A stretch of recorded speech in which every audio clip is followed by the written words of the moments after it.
Dalawang bayan, dalawang mukha ng liderato. Bautista, ang bayan ni Amado Pogi I. Espino III.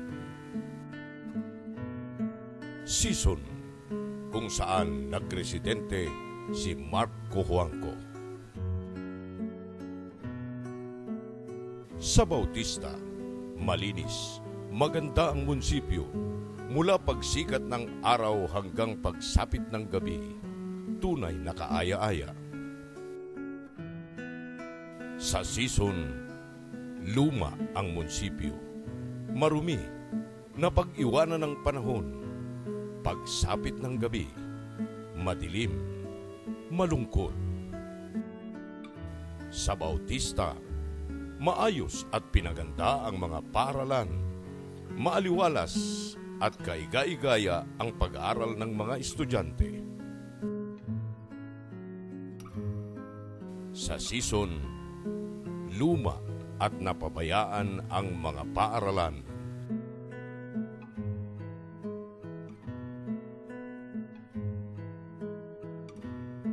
Sa tolda nagkaklase ang mga estudyante.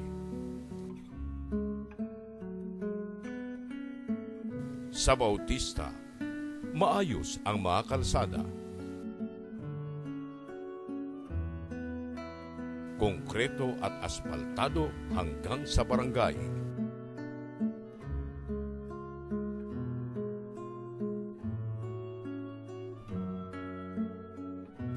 Sa Season, napabayaan ang mga kalsada. Bitak-bitak, maalikabok. Maging ang kalsada paakyat sa planta ng semento sa Barangay Labayog ay sira-sira.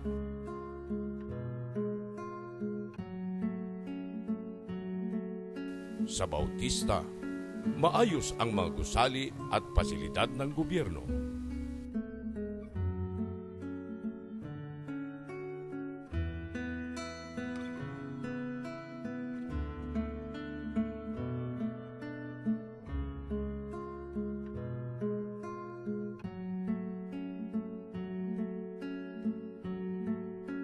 Malinis at libreng gamitin ang mga comfort rooms at mayroon ding nakalaan para sa mga may kapansanan. Sa Season, makaluma, hindi maayos ang mga istruktura.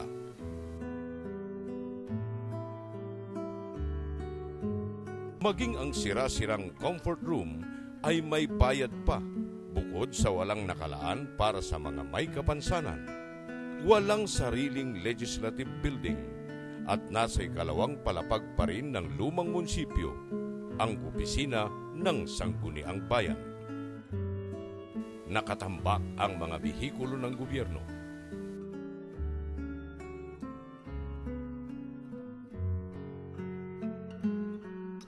Sa Bautista, ramdam ang pagyabong ng ekonomiya.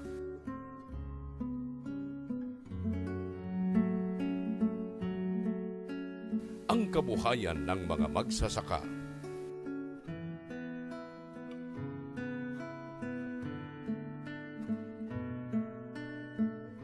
Sa Season, mabagal ang kaunlaran. Kahirapan ng buhay ay hindi nasusolusyonan.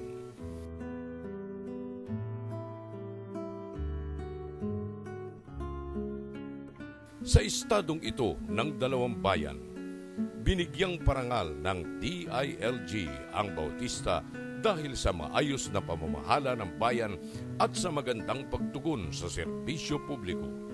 Ito ang Seal of Good Local Governance ng DILG.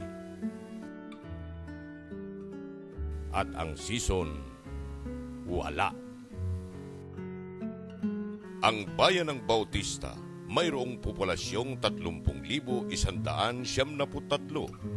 isang fourth-class municipality, at mayroong annual budget na 67,286,322.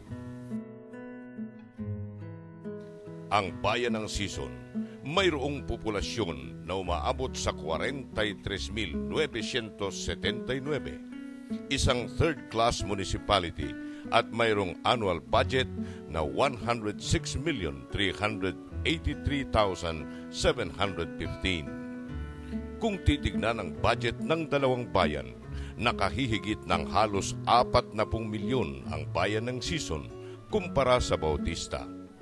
Mas angat din sa income classification ng Sison dahil narito ang malaking planta ng semento sa Pangasinan.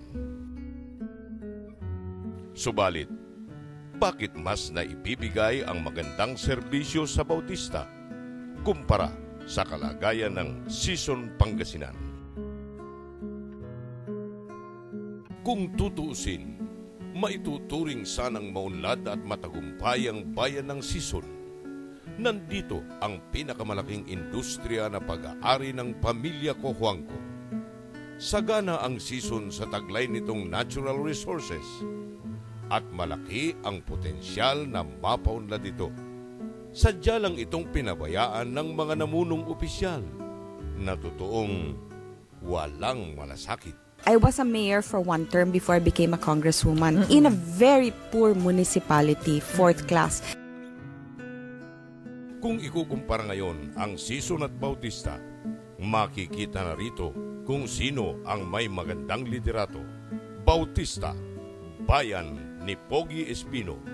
Dito siya naglingkod bilang konsehal ng 3 taon, nagmayor ng 9 na taon, at ngayon ay bilang Liga ng mga Barangay President.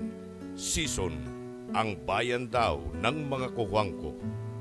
15 taon na nilang hawak ang ika-5 distrito, bukod pa sa 3 taon na naging mayor si Mrs. Cojuangco.